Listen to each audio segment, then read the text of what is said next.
everyone, welcome to Productions. I'm Lisa Tiote, and in this video, we're going to talk about taxes. Oh my gosh, such a scary topic. I am not a CPA. I do not do my own taxes. I don't mess with that stuff because it's just, I feel like I'm going to end up owing a bunch of random money that I don't know. I don't even want to mess with it. So we're going to talk about how I do my taxes. Like I said, I am not a CPA. I am not a tax advisor, none of that. But what I will do in this video is just give you guys a general idea of how I do my taxes as a notary signing agent, because a lot of people think that there's like this extravagant way to do it.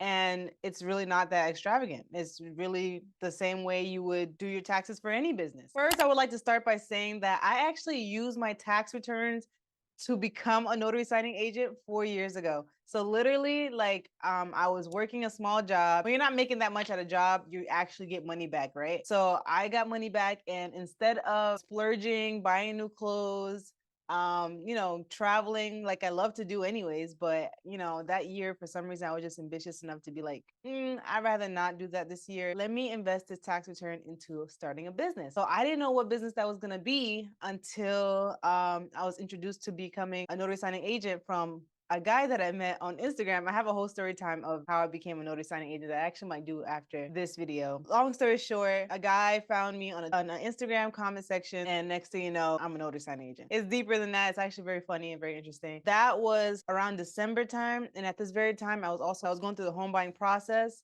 and this was around like 2020, and then come January, February of 2021, I went to file for my taxes, got my tax return, and started my notary signing agent business. So yeah, so it's about 3.5 years, 4 years now. If you're getting money back this year, just consider starting a notary signing agent business or a real estate agent business or something, some kind of real estate business of some sort. It's the perfect chunk of money to start investing in some kind of way in yourself. So you can actually buy a house as well if you want with your tax returns. If you need a real estate agent, I'm here to help anywhere in the United States. Use your tax money wisely, and you could probably change your life with it. How I do my taxes, I go to a tax lady. That's all I do. I go to a tax lady. But the thing about being a notary signing agent, it's a 1099 contract job. So 1099 contract job, they're just gonna send you, it's not gonna be a W-2, it's gonna be a 1099. That's what they're gonna send you in the mail. Since I signed up for so many different signing services and I work for so many different signing services and companies, all of those signing services and companies mail me a crap ton of 1099s. Whoever I work with, like some companies have a cap. So if I make more than $600 with that specific company, they send me a 1099. So some companies, if I just did like one signing for like $50, they don't bother. But most signing services, they have a cap. So I work the most with SnapDocs, Signing Order, and BankServe. Those are the three top ones that I get the bulk of my work from. So I do get 1099s from them, guaranteed. And all I do, they just mail it in the mail.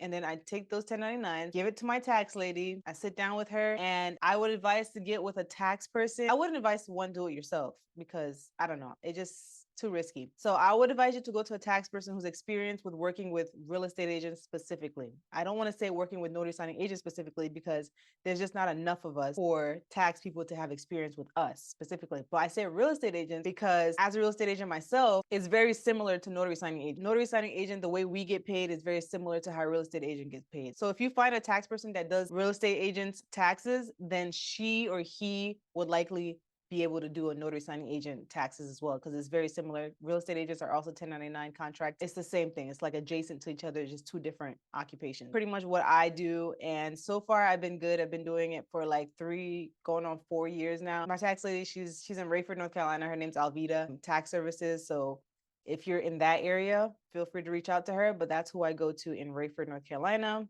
Because that's where I purchased my home. So I just go back. So even though I moved to Raleigh area, I still go back to Rayford to get my taxes done over there. Another thing that I do, and this might be a short video because it's really not super complicated for me.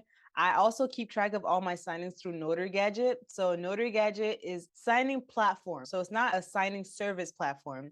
It's a platform that keeps track. It's like specifically for notaries. It keeps track of all of your closings, all of your signings. So it lets you guys know how much you made, how much you lost, how much you drove, how many miles everything. It just tells you everything. It's like organized. It's literally free for the first like 15 signings that you do. If you're very new, that gives you plenty of time to like make some money, because your first 15 signings, assuming that it's $100 each, which most likely is going to be at least $75 to $100 each, you'll make enough money to be able to pay the monthly subscription, which is $9 a month. Or you can do what I did, and I just paid for it for like 3 years. It was like $200, and I just paid it for 3 years, so I don't have to think about it. So that's how I keep track of it throughout the year, signings and everything, who paid me, who didn't pay me, and everything like that. And another question that people ask a lot is about LLC and sole proprietorship. So for me, I'm a sole proprietor with the EIN number. I never took the extra stuff of getting an LLC because I always came into being a notary signing agent and looked at it as a stepping stone to what I actually wanted to do, which was become a real estate agent. So notary signing agent, I didn't realize that I was going to love it so much and that I would be this far into being a notary signing agent. So when I first started becoming a notary signing agent, my long-term goal wasn't to start a signing service. It wasn't to like scale it to this $1 million business. It was just to bring in extra income, which it did a great job with. It definitely supplemented my income. So I literally didn't even have to work really. I just focused on my other goals. So notary signing agent was able to supplement that income for me to be able to work on becoming a real estate agent, which is what I am now. So notary signing agent pretty much helps me pay for my real estate agent business. So it's like, that was my goal. If you're looking to scale it to another level where it's like signing service level, then you can make that choice to get an LLC. But if the question is if you have to have an LLC to become a notary signing agent, the answer is no. You don't have to have an LLC. It's a personal decision that you just make for yourself if you want to distance yourself from your notary business and make it its own entity, and you're working for the LLC, because that's pretty much how that works with LLC. But for me, I am my own business. Like, the business is me. Okay. So it is technically a risk, but that's also why I have E&O insurance.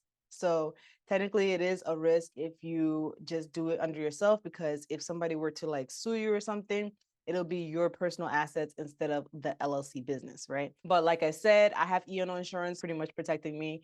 And also I just make sure that I don't do any sketchy stuff. Like, I just make sure I follow the rules. I do what I have to do. I don't, overstep my boundaries as a notary signing agent. I am not scaling it to where it's at a huge level to where I feel like I need an LLC, because I'm only doing signings here and there. So it's really a personal decision with what you want to do. So if you want to scale it, then it would make sense to have an LLC, because now you have more risk and you're probably hiring people under you. For me, I don't have anybody under me. It's just me. And that's how I want it. That's how I like it. That's how I prefer it. So I do an EIN number, which is free, in the IRS website. And the IRS website will pretty much give you it's a EIN number is pretty much a social security number for your business. So I'm separated from my business a little bit in that way. But it's not like a complete entity like a LLC. So that's how I kind of separate myself from my business. So yeah, that's pretty much all I got for this video. I just wanted to touch on that, the notary signing agent taxes, and how I keep track of my finances and everything like that. Yeah, like I said, again, I'm not a CPA. I'm not giving any money advice or tax advice. I'm just giving you guys how I do it so you guys can get an idea of how you can go about it yourself. So with that being said, if you guys have any questions, just comment below. If you guys have any topics that you want me to talk about in regards to becoming a notary signing agent and doing notary signing agent work, comment below and I'll look at it, reply to it, and make a video. Don't forget to like and subscribe.